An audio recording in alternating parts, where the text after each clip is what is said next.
It's just been beautiful all week long. Hardly a cloud in the sky as the cars roll off for the NASCAR Cup Series from Phoenix on Fox, presented by Ram. Pole sitter Chase Elliott has elected the outside. He's off and running, and we're under the green in the desert.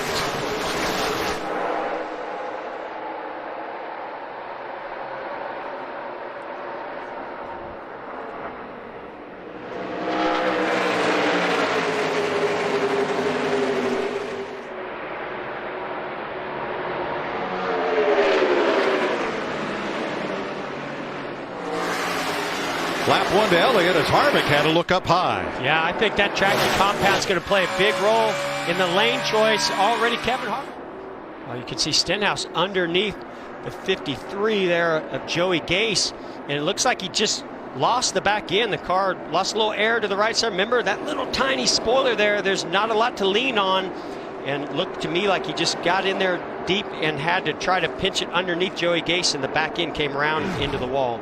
Here. Oh, Hamlin gets loose. And around goes Keselowski, and Blaney has damage. Second caution, lap 65. Hamlin, Keselowski, Blaney involved at turn 3. Our point leader, Ryan Blaney. Heavy damage to the right front wheel on Blaney's car. And this probably all gets started as they did that Oklahoma land rush into turn 1. I mean, there's plenty of real estate here, but when you get down in the corner, you see Denny Hamlin in the middle between the two of Brad Keselowski, and you see Matt DiBenedetto. Now, he's still in the middle, 3 wide, trying to get as good a run off the corner as he can. Gives a little shove to the 22. Now he's 3 wide going into turn 3. Ooh, boy, I don't know if he got loose first or if he made contact with Brad Keselowski as they entered the corner. Well, they say he's the best out west, and here comes Harvick to win stage number 1 from Chase Elliott by a quarter of a second. And for the final stage point, that's Jones on the outside of Clint Boyer. Hey, Joey. Jeff and Mike up the Fox Sports booth. You got us? Yeah, I got you. Well, man, I know you like to label it as the awesome sauce, but talk us through what the track conditions have been like, as well as that decision to come down pit road. Track conditions are ever evolving right now. Seems like the awesome sauce was pretty awesome, and then it started wearing out a little bit as cars were kind of chasing it higher and higher, and eventually you can see that some cars in 3 and 4 can make decent speed on the bottom. So learned a lot over the first stage, which was good, and hopefully these 4 Mr. Field Goods we just put on this thing can get us back to the field again. It's been a big learning experience for Ross. As he said, this has by far been the best equipment that he's been in his Cup career. As you see Ryan Newman keeping a close eye on everything with crew chief Scott Graves. Newman has fed lots of information through the weekend to Ross Chastain. Right now the car's just a little bit too tight, but Chastain taking advantage of every opportunity he gets until Ryan gets back in the car. Well, Ryan's been here all weekend working with the team, but Roush Fenway declined to make him available for an interview with us. Yeah, right there you can see, pretty sure right front goes down, the 3 car into the wall heavy. They had stopped earlier, Jeff, because of a loose wheel was the diagnosis. Not sure on which corner, but that is flat. Been on the phone with NASCAR, and what made it an uncontrolled tire is it bounced back into the outer half of the pit box and didn't get back across before the car left. That's what made it an uncontrolled tire. Yeah, and we've seen where NASCAR's loosened this rule up a little bit, where you don't have to be within an arm's length of it anymore, but if it goes to the outer half of the box and the car leaves, that's the penalty that Larry's talking about. Good job, Larry.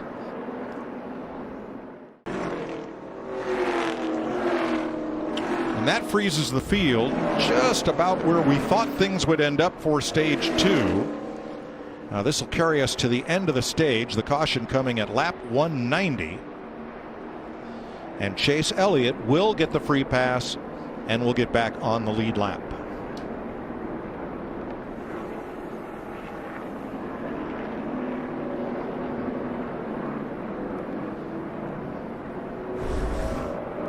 Brad Keselowski, after getting into this mess back at lap 60, has come all the way back to the lead. He gets his first stage win of the season and his first ever at Phoenix.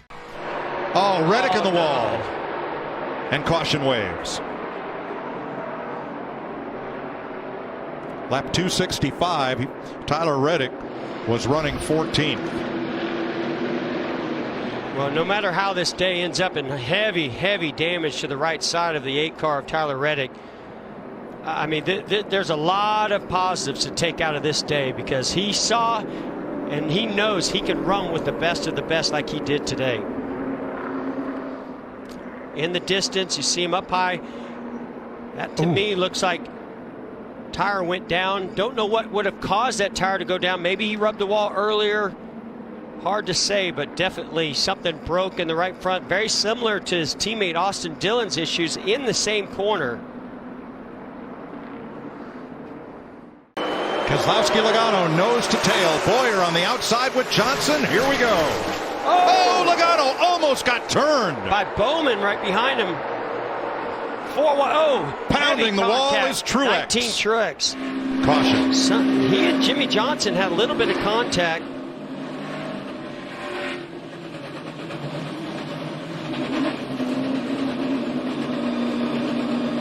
That was not pretty.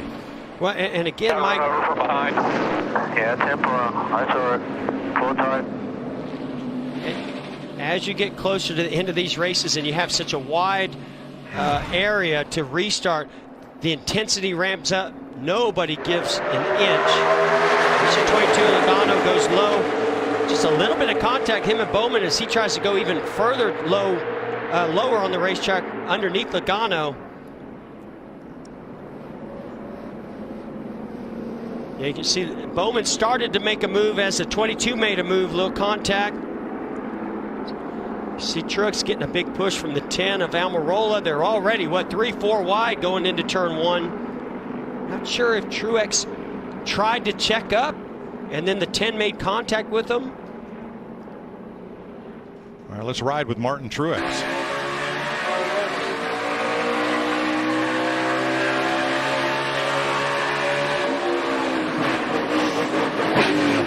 He tried to lift. This is going into turn 3. We've seen Kevin Harvick be able to sail it off in there with a lot of speed. He gets to the left rear, just a slight little nudge is all it took to knock the 2 sideways and make that pass happen. Just a product of short track racing. From the back to the front to lead some laps, but in the end it was you and the 10. What happened today with you and Eric Almirola? I just got run over. So I don't know. He run in the back of me earlier getting into 1, and I hung on to it, and then I mean, it just restarts are crazy. It's fanned out. 48 was in front of me there. I wasn't sure if he was going to come up in front of me on the short chute or not. And then the 10 just ran in the back of us. So I don't know. Can't finish a race. Sucks. Martin Truex will end up 32nd today. Already 4 wide going into turn 3. Right side of your screen. What's that, 5 wide? Yes. I think that's Corey LaJoie way up high. Bowman smoking from contact, and there it is. You see John Hunter Nemechek got into the 21 at De Benedetto, then the 47 of Stenhouse gets in the side of John Hunter Nemechek. It was just a mess. I don't think there's any chance of this coming out any different. You see damage to the 88. Watch the 2. Here Brad goes scooting right through. A little bit of damage to the right side. Green-white checker. Here we go. Logano, the control car, and he's out first by a car length.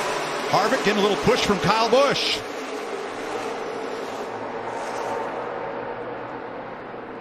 Saw Logano checked up really early, gave the outside to the 4. Kevin Harvick coming in, Larson to the inside.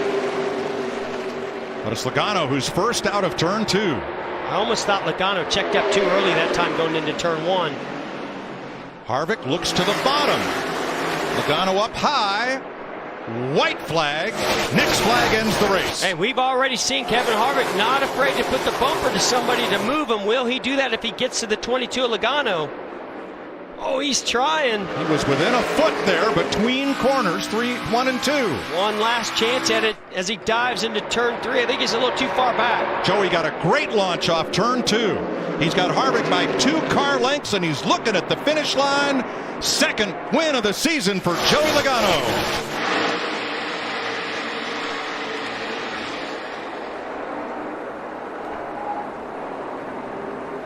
Winner. Boys, woo! Can't deny it today. Logano. Good job, man. Finally got a Phoenix win. Thank you. He scores his 25th career win, second of the year, and stock in awesome sauce just went up. Yes, it did. That was some awesome sauce. Those last couple restarts, you heard Paul Wolfe come on the radio. He's been second here before. Brad Keselowski is his driver. Now he gets a win with Joey Logano here in Phoenix. Now that's a burnout. Yes, it is.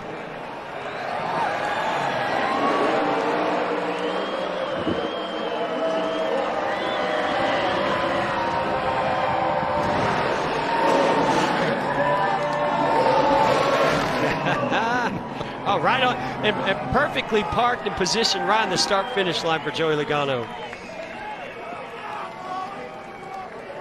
With all the issues that Joey Logano had today, beginning with an uncontrolled tire penalty at lap 131, and he is going to victory lane to celebrate his win in the desert. He had 2 victories last year, in all of last year, and now he has 2 in the first 4 races with new crew chief Paul Wolfe.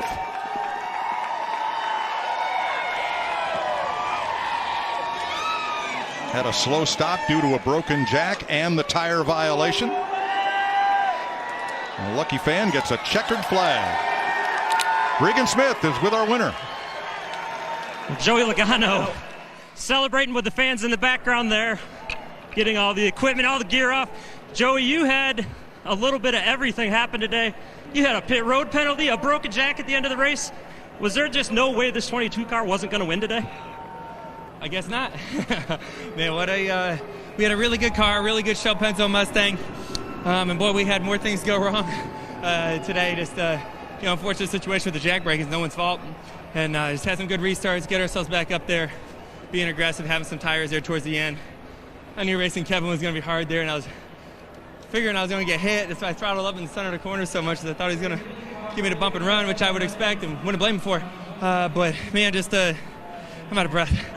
That was a pretty intense last 30 minutes of the race or hour of the race. It's just a lot going on. So couldn't be more proud of this team. 2 wins already in the books. We got to keep this thing rocking. Go celebrate with your fans and have some fun, man. Congratulations. For more great NASCAR on Fox content, subscribe to our channel. It's somewhere right around here.